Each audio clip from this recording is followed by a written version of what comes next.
First story. My girlfriend tried to push my little brother out of my life, called him a demon, and wanted him in a group home, so I walked away for good. I'm Matt, 32M, and I have a younger half-brother Jake, 10. Jake is from my dad's second marriage after my mom passed away. My dad, Tom, 61M, was a great father. He grieved alongside me when my mom died and made sure I had therapy to process the loss. For years, he focused on raising me before he even considered dating again. When he eventually met Jake's mom, Lisa, he was careful not to push her into a motherly role with me because I admitted I wasn't ready for that dynamic. Lisa respected those boundaries, and things seemed fine at first. After Jake was born, though, Lisa struggled with severe postpartum depression. She left a letter for my dad confessing her dark thoughts, including wanting to harm Jake. She disappeared not long after and filed for divorce, terminating her parental rights. Lisa refused any form of settlement because she wanted to cut all ties. Her lawyer described her as guilt-ridden and ashamed, though we haven't heard from her in over 8 years. Fast forward to the COVID pandemic. My dad had a major health scare and was hospitalized. Because of his age and condition, the risk was high, so he asked me to take Jake in temporarily. This led to a serious conversation about what would happen if his health worsened, or if something happened to him. I agreed to step up as Jake's guardian, and we sorted out the necessary legal paperwork. Jake is an amazing kid. We share a lot in common, from our love for dogs to our mutual fascination with comic books. He's polite, hardworking, and a joy to be around, though math is his Achilles heel, something we work on together. Over the past 2 years, we've built traditions like annual trips to Comic-Con, movie nights, and weekend adventures. However, raising Jake has complicated my dating life. I always make it clear to anyone I date that Jake is my priority. Some people respected that, but others cut things short, which I understood. One single mom I was dating told me she didn't want a man with that kind of baggage. That comment stung and discouraged me from dating for nearly a year. Recently, I started seeing a woman named Emma, 29F. Emma seemed like a breath of fresh air. She was kind, understanding, and knew about my commitment to Jake. She didn't have kids, but mentioned wanting them in the future. While I wasn't sold on the idea of marriage, Emma even brought up a prenup to make me feel more secure about the concept. As things got serious, we began discussing future plans, including parenting styles and living arrangements. I explained that I was searching for a house with at least 3 bedrooms, something spacious enough for Jake and any potential family we might have. I offered to cover the house's cost so Emma could save for a property of her own if she wanted. I also assured her she'd have full creative freedom to decorate the house, except for Jake's room, which I planned to keep aside for him. That's when tensions started brewing. Emma seemed surprised by my insistence on reserving a room for Jake. I explained it was a precaution, given my dad's health. Jake would need a place to stay if anything happened, and I wanted him to feel welcome and secure. I also pointed out that the room wouldn't be permanent. Jake might eventually prefer a basement or attic setup once he's older. Emma didn't take this well. She accused me of prioritizing Jake over our future children and asked what would happen if our kids wanted Jake's room. I calmly explained that Jake's room was non-negotiable. Our hypothetical kids would have their own rooms designed to their preferences. If Jake moved out, the space would naturally open up. Her questions became more pointed. What if our kids just really wanted Jake's room? She demanded. Frustrated, I replied, I'd still choose Jake. That answer didn't sit well with her. She got upset and stopped talking to me for days. Her reaction planted a seed of doubt in my mind. Was I making the right call? To get some perspective, I decided to talk to Jake about Emma. During dinner, I gently asked him how he felt about her. Jake hesitated, avoiding eye contact before mumbling, "She's okay." That struck me as odd, so I pressed a bit. Tears welled up in his eyes as he confessed that Emma had been saying cruel things to him when I wasn't around. She told him he was a burden, that I couldn't start my real family because of him, and that our Comic-Con trips were selfish. Hearing this broke me. I reassured Jake he wasn't a burden, he was my little brother and would always have a place in my life. Furious, I confronted Emma later that night. She denied everything at first, but when I mentioned Jake's specific examples, she broke down. She called Jake a demon and accused me of letting him ruin our relationship. Her true colors were on full display when she suggested Jake should be sent to a group home. That was the final straw. I ended things right there. She slapped me in anger, then threw a dramatic fit in the driveway, clinging to my car and screaming for me not to leave. The police had to get involved to de-escalate the situation. Since then, Emma and her friends have been bombarding me with messages, calling me cruel for choosing a kid over love. I've blocked them all. Right now, I'm considering moving back in with my dad to make things easier for Jake. While it's not ideal, it feels like the best way to keep my family together. If you've made it this far, thank you. Any advice or perspective would be greatly appreciated. Second story. After 5 years of marriage, my husband's emotional manipulation pushed me to the brink. What happened when I finally said enough will shock you. Let me tell you about the moment I realized I was at my breaking point. My name's Sarah, and I'm 35 years old, married to my husband Kyle, who's 37. We've been together for over 5 years, and things have been mostly okay. We share a daughter, who's 18 months old, and despite the love in our family, there's been a growing tension that I can't ignore anymore. I've tried to tell myself that every marriage has its ups and downs. That's normal, right? But these two issues we've been stuck on for the past 3 years, they're anything but normal, and I'm just tired. Let's start with the first issue. Kyle and I both work full-time, but for some reason, I'm the one doing all the work at home. I cover about 85% of our household bills. I handle all the cooking, cleaning, grocery shopping, laundry, and every other little thing that goes into keeping the house running. And I don't mean once in a while. Every day. I wake up early to get the baby and myself ready, pack lunches, get us all out the door, and head to work. On my way home, I pick up my daughter from daycare, do the shopping, run errands, you name it. By the time I get home, I'm lucky if I have a moment to breathe before I have to jump straight into mom mode again. Once we've eaten dinner, which I've cooked, I'm cleaning the kitchen, putting the baby to bed, tidying up the living room, and finishing whatever else is left on the to-do list. At around 9 or 10 p.m., when I'm finally ready to crash, I get my own shower. Meanwhile, Kyle comes home, takes off his work clothes, dumps them on the couch, and sits in the living room watching YouTube. I ask for help every day, but his excuse is always the same. I'm too tired. I need a break. How is it fair that he's too tired, but I'm expected to keep everything running while he takes his break in front of a screen? I've been saying it for years. If he can't contribute financially, he can at least contribute to the housework. But nothing changes. Instead, I get the silent treatment, or worse, dismissive comments. I've tried to be patient, but at some point, patience runs out. The second issue has been a constant source of frustration too.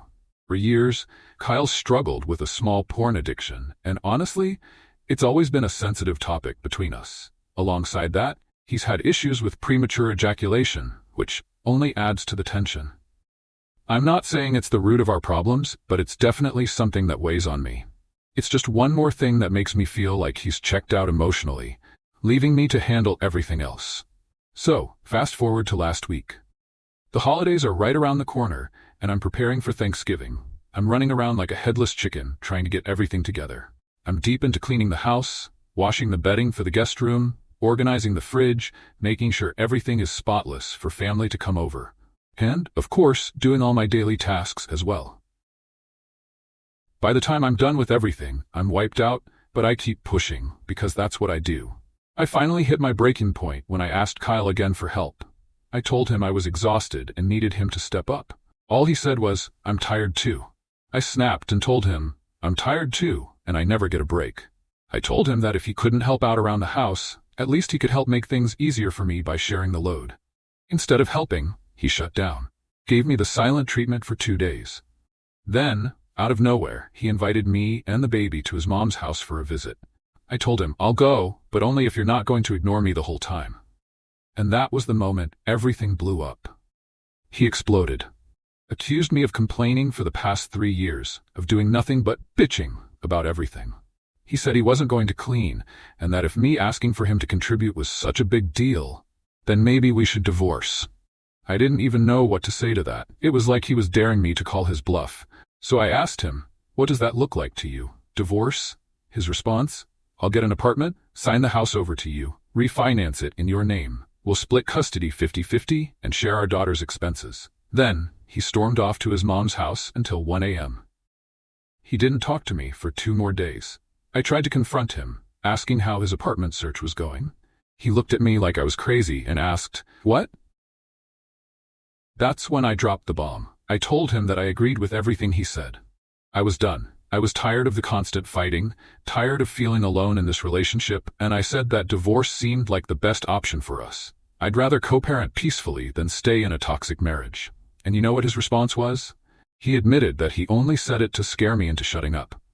That's when I realized this wasn't just about a few disagreements or a rough patch. This was emotional manipulation. He tried to control me, and now he's trying to buy back my affection with flowers and chocolates. But the truth is, it only makes me angrier. I've been feeling emotionally numb towards him. I've shut down. He can't manipulate me anymore. And now I'm just sitting here, wondering if I should ruin Thanksgiving.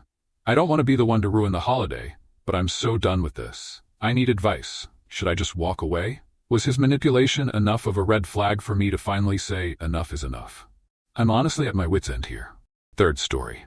AITA for cutting ties after my best friend completely rejected our Thanksgiving plans.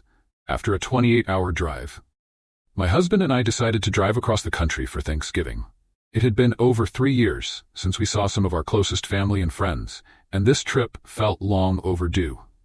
We were especially excited about staying with my best friend, someone I've known for over a decade. She's my husband's cousin's ex-wife, but we've always had a strong bond.